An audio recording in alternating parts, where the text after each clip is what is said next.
Bonsoir mesdames et messieurs. Notre invité de l'économie aujourd'hui est un professeur d'économie institutionnelle et de management, l'un de nos meilleurs sur la place, à qui j'ai voulu poser une question qui vous taraude tous et qui nous taraude tous, celle de savoir, à la lumière du climat aujourd'hui, du climat économique, comment faire pour transformer notre économie, comment diversifier cette économie. Question essentielle et primordiale que je lui pose tout de suite.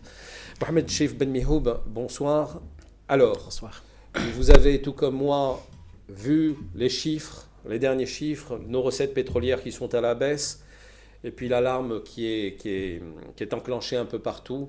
On écoutait il y a peu encore notre Premier ministre montrer encore ses inquiétudes.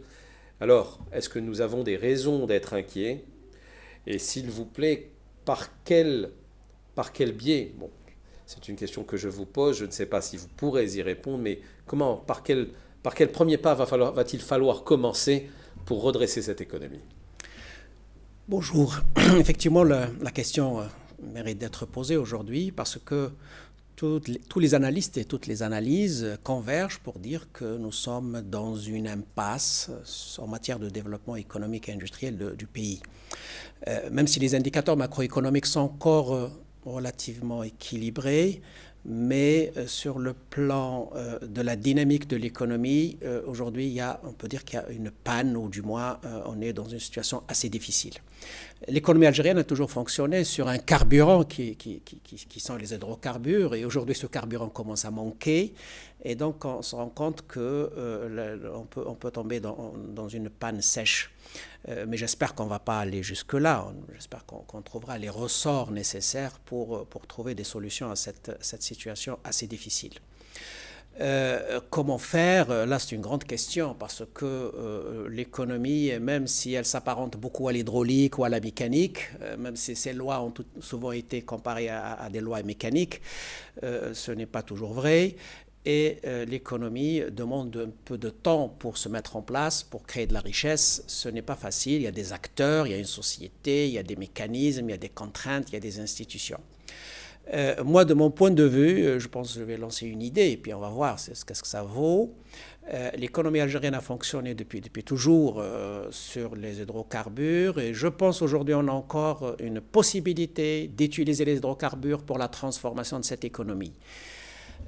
C'est vrai, ça va imposer un certain nombre de disciplines pour l'utilisation de la ressource des hydrocarbures, mais je pense que s'il y a un secteur qui peut amorcer la transformation, c'est bien le secteur des hydrocarbures, parce qu'il a les moyens, il a les ressources nécessaires, et je pense aujourd'hui, de mon point de vue, ce n'est plus possible de continuer à vendre du brut alors que nous pouvons créer de la valeur ajoutée à partir de ce brut. Il faut qu'on ait une valorisation de nos hydrocarbures. La pétrochimie, ça c'est fondamental. Il y a des tentatives depuis quelques années sur l'ammoniac, sur un certain nombre d'activités, mais nous avons pris beaucoup de retard dans la valorisation des hydrocarbures parce qu'aujourd'hui, vendre du pétrole brut, ce n'est pas très très profitable pour l'économie. Donc moi je pense que c'est le secteur des hydrocarbures qui va amorcer en premier parce qu'il a les moyens cette transformation, cette valorisation des hydrocarbures, et il va avoir un effet sur les autres secteurs. Donc ça, c'est le premier point, la transformation, la valorisation des hydrocarbures, la pétrochimie. Je pense qu'on doit commencer tout de suite, là, rien n'empêche. Ensuite, maintenant, reste le deuxième volet, c'est l'industrie de façon générale, l'économie du pays, dans l'économie réelle du pays. Là aussi, nous avons des acteurs. Nous avons les entreprises publiques, ce qu'on appelle les entreprises publiques, les entreprises privées et les entreprises étrangères. Nous avons trois acteurs qui n'ont pas les mêmes caractéristiques, même si la logique devrait être la même. Une entreprise est faite pour produire de la richesse, pour dégager des profits, pour rémunérer le capital. Absolument. Il ne faut pas qu'on donne à l'entreprise d'autres objectifs que ceux pour lesquels elle a été créée et elle a toujours existé, aussi bien en théorie que dans la pratique. Alors ces trois acteurs aujourd'hui se complètent en principe, et je commencerai par l'entreprise publique. C'est elle qui, je pense, dans une impasse aujourd'hui. C'est une impasse à la fois industrielle, par manque de stratégie industrielle qui lui soit propre, et elle est dans une impasse sur le plan de sa gouvernance. Là, je pense que c'est un problème plus lourd. C'est au niveau de ce segment de l'activité industrielle du pays. L'entreprise publique, économique, le PE, elle a connu des transformations depuis 1988, elle a connu des réformes, entre guillemets, parce qu'on n'a jamais été jusqu'au bout. On a chaque fois arrêté le processus. Souvent, les entreprises ont été assainies à coût de millions de dollars. Ça ne donne rien si le moteur est en panne, oui, ou vous versez du carburant, ce carburant n'est pas brûlé, et ça ne produit pas de l'énergie. Donc effectivement, ce n'est pas l'assainissement. L'assainissement, quand on a une stratégie industrielle, quand on a un plan, quand on a une projection, quand on a une planification sur la compétitivité, quand on a des marchés qu'on veut conquérir, là, les finances viennent pour accompagner le projet. Mais quand on n'a pas de projet, les finances n'apportent pas toujours la solution.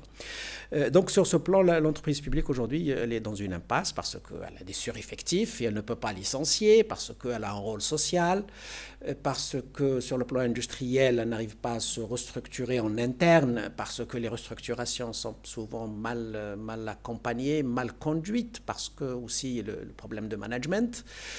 Et tout ça fait que les managers de l'entreprise publique ne prennent pas de grandes décisions, ils ont peur. Et là, j'évoque le problème de la pénalisation de l'acte de gestion. Donc, le secteur public aujourd'hui est dans une situation de gestion... Qui n'est toujours pas réglée ? Qui n'est pas réglée, pas du tout. Aujourd'hui, la situation, nous sommes dans une gestion de statu quo. On entretient la machine, mais la machine se dégrade parce que l'entretien ne suffit pas. Et donc là, il y a une véritable question de régler une fois pour toutes la question des droits de propriété. C'est quoi la propriété publique d'une entreprise ? Si on a des droits de propriété, on les donne à ceux qui les exploitent et on leur donne l'autonomie et on les juge, on les évalue.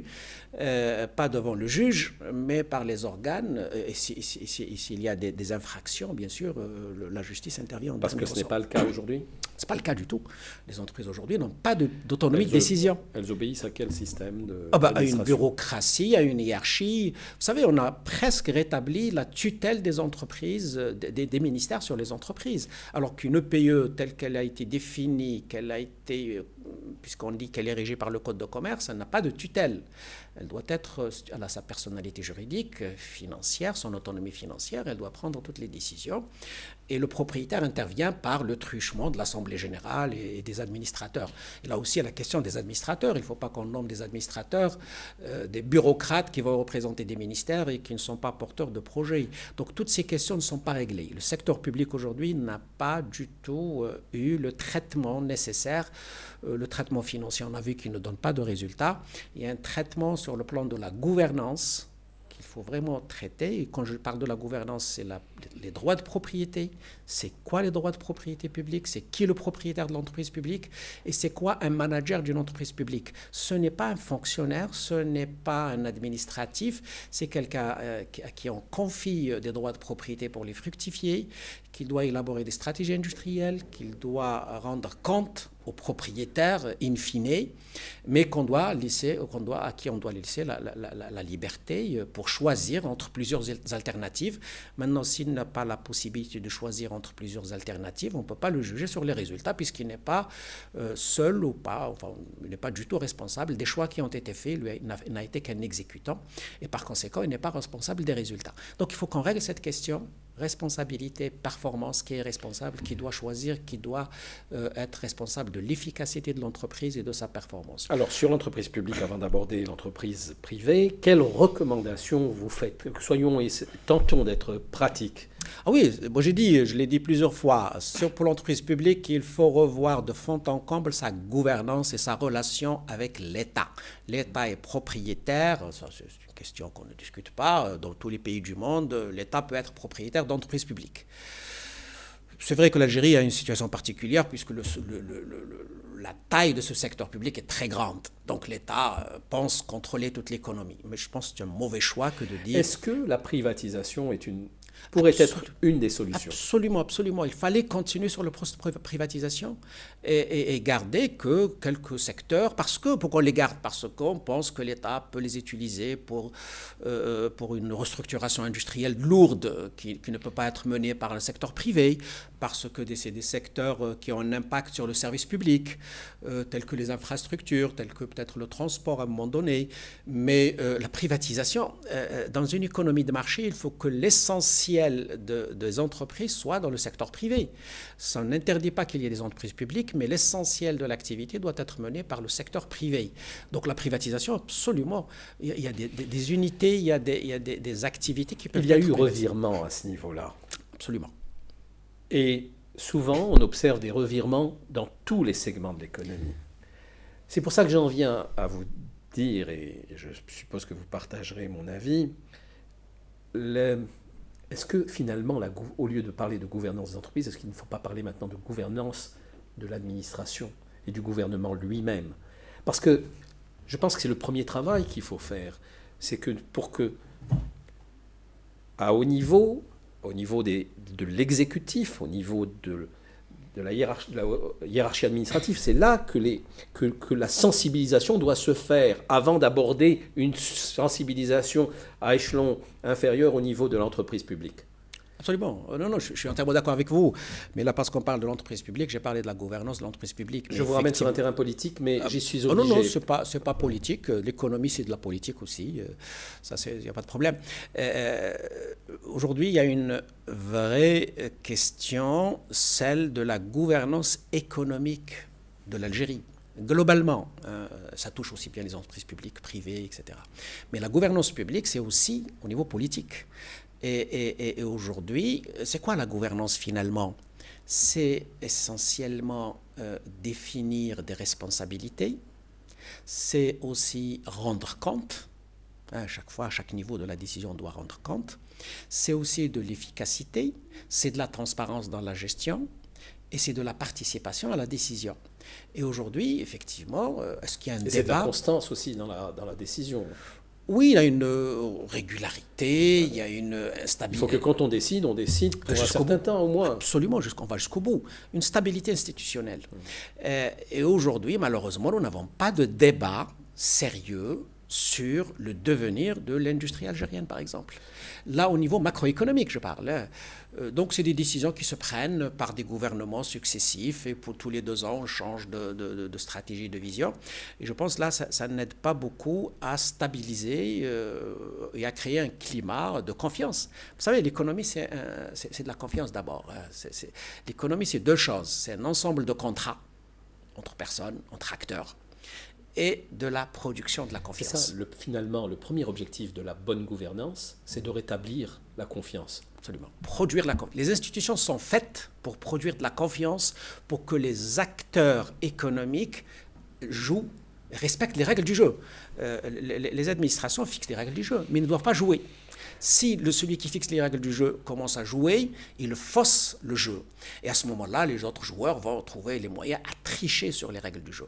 C'est ça la grande question de la gouvernance. Quand je parle de gouvernance, ce sont ces questions. Et quand tout le monde triche, même ceux qui ne trichent pas commencent à se poser des questions s'il ne faut pas aussi entrer dans le jeu. Absolument. Et dans le match. Aujourd'hui, nous avons la conséquence de tout cela, c'est l'économie informelle. C'est parce qu'on veut pas, parce qu'on a vu que le jeu est biaisé, on va tous biaiser le jeu et on va sortir du jeu et on va faire dans l'économie informelle. Il y a 10 ans, il y a des entreprises qui n'étaient pas dans l'informel, elles ont basculé dans l'informel parce qu'il y va de leur survie. Ça, c'est des questions effectivement importantes. Et pour revenir à cette question de gouvernance, aujourd'hui, nous n'avons pas une politique industrielle pour le pays. Nous ne l'avons pas, elle n'existe pas. En tout cas, elle n'est pas explicite. Si elle doit exister dans les cabinets ministériels, elle n'est pas explicite, alors qu'elle doit être très explicite pour que tout le monde se positionne par rapport à cette politique industrielle. C'est quoi la politique industrielle? C'est des choix faits par l'État, de façon pas autoritaire, surtout pas, et c'est des incitations qu'on doit mettre sur la table.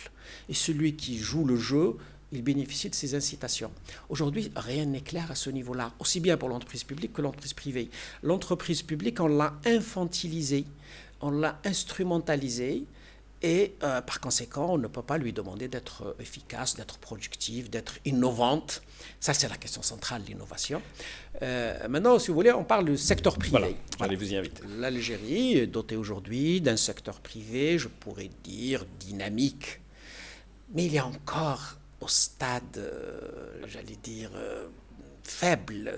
Il y a quelques entreprises de taille critique qui peuvent jouer le jeu.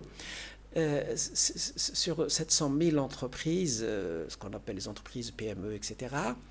D'où tenez-vous ces chiffres, 700 000? C'est le recensement de l'ONS de 2011, recensement économique. Parfait. Il donne 950 000 établissements de toute nature, mais parmi les entreprises, il y a 750 000. Donc c'est un recensement officiel, il n'y a aucune spéculation là-dessus.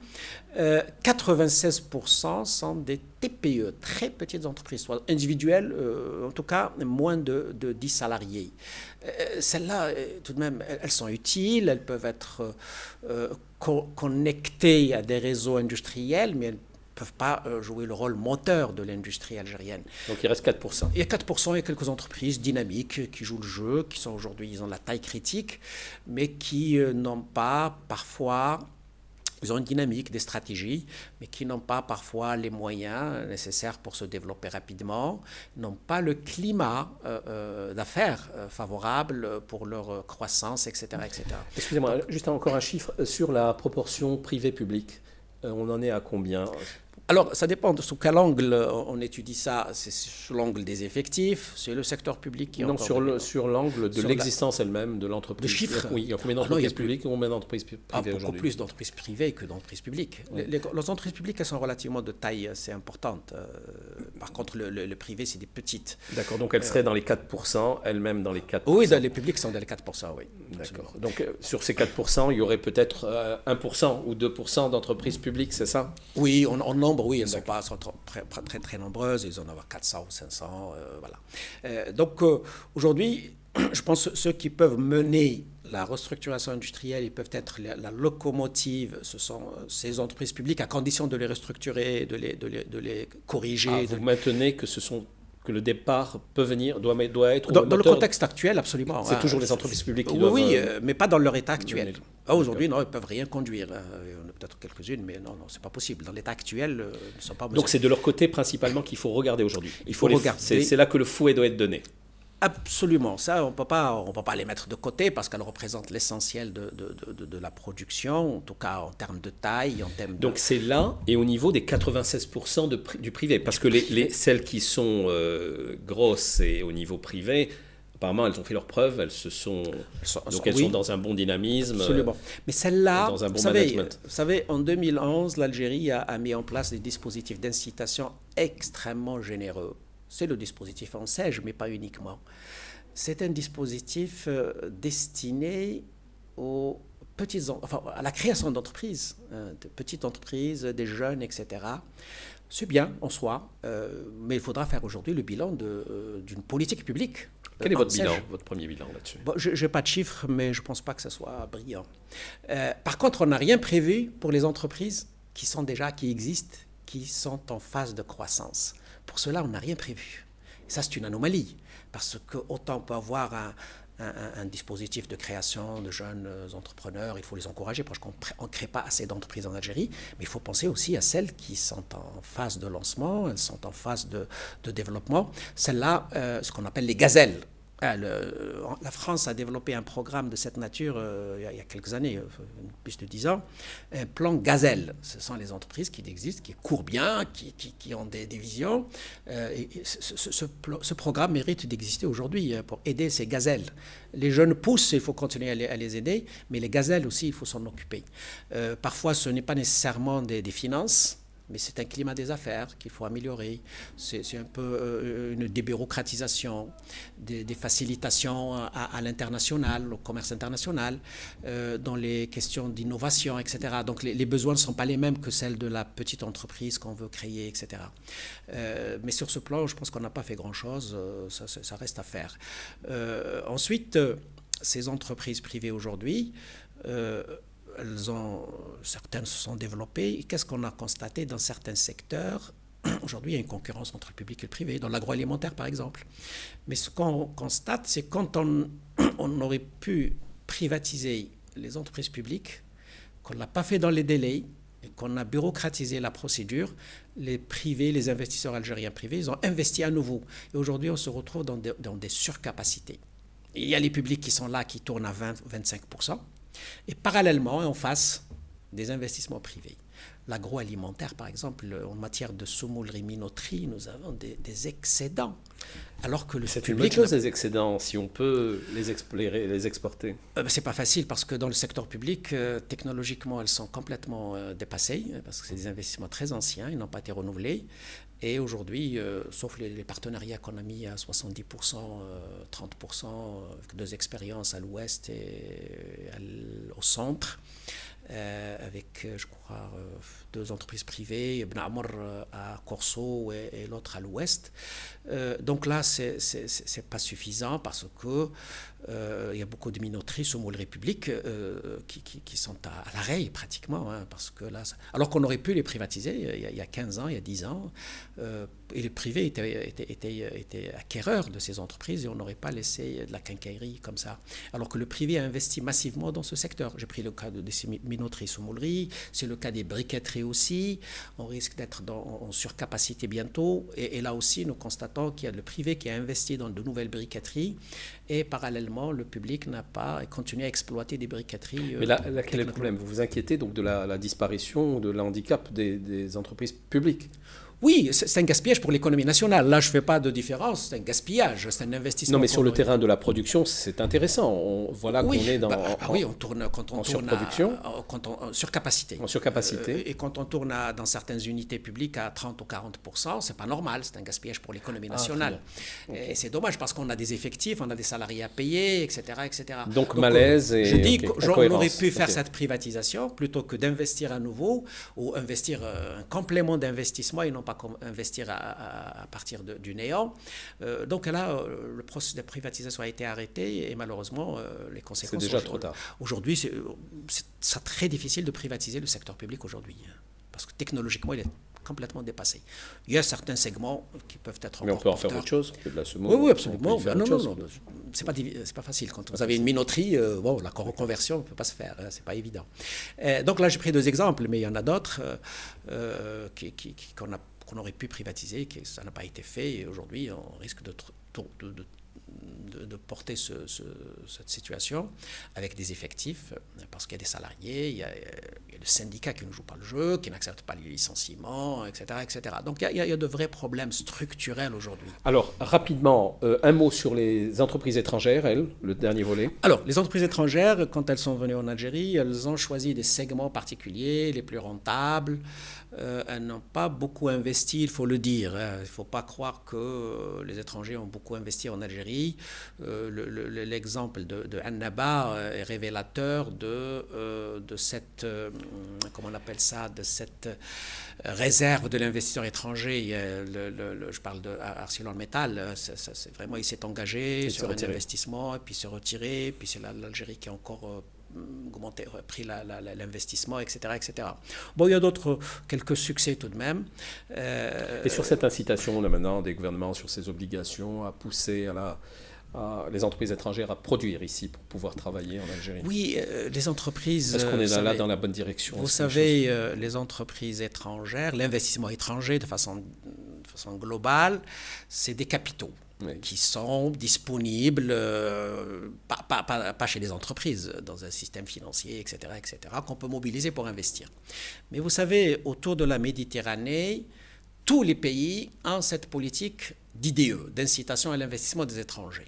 L'investisseur va choisir là où il y a le meilleur climat d'affaires, là où il y a le meilleur cadre industriel, là où le meilleur cadre de vie pour lui-même, le cadre de vie, là où il y a les meilleures qualifications. C'est une question aujourd'hui.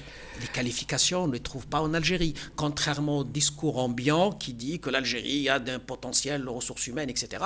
En nombre, oui, mais en qualification, non. Là, vraiment, c'est un sérieux problème aujourd'hui.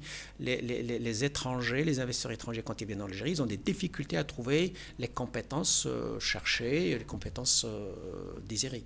Professeur Belmihoubi, il nous reste 1 minute. Je voudrais que dans 7 minutes, vous alliez au but et vous nous disiez, c'est la question que je vous posais en début, je sais qu'elle n'est pas facile, mais là, tout de suite, quel est l'appel que vous feriez vraiment? Parce qu'on n'a pas parlé de recherche, on a évoqué la formation, tout ça, évidemment, tout ça s'imbrique, mais par quoi? Parce que même quand on vous écoutait, on a l'impression que les choses vont être longues, il va falloir faire encore des rencontres, des séminaires, des...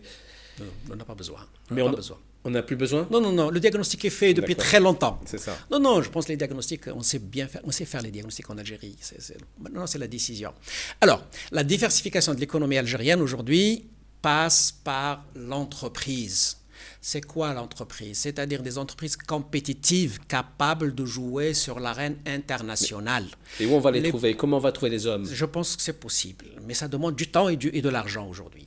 Alors, d'abord, les entreprises, il faut de l'innovation. Parce que travailler pour nous au niveau local, ce n'est pas une solution. La politique de substitution à l'importation n'est pas une solution. C'est la politique de l'exportation. Comment faire? Nos entreprises ne sont pas très outillées pour aller sur les marchés internationaux. Ce qu'il faut faire, c'est de s'inscrire, c'est de se positionner sur les chaînes internationales de valeur ajoutée. C'est ce qu'il faut trouver, le segment qui manque dans une chaîne, et dire, moi, je veux pas être là. Un sous-traitant, là, c'est la sous-traitance aujourd'hui. C'est travailler sur la sous-traitance. Parce que le reste, faire tout en Algérie, ce n'est pas possible. Professeur Ben Mehoub, je vous remercie. Mesdames et messieurs, je vous retrouve avec un nouvel invité très bientôt et je vous remercie de votre attention.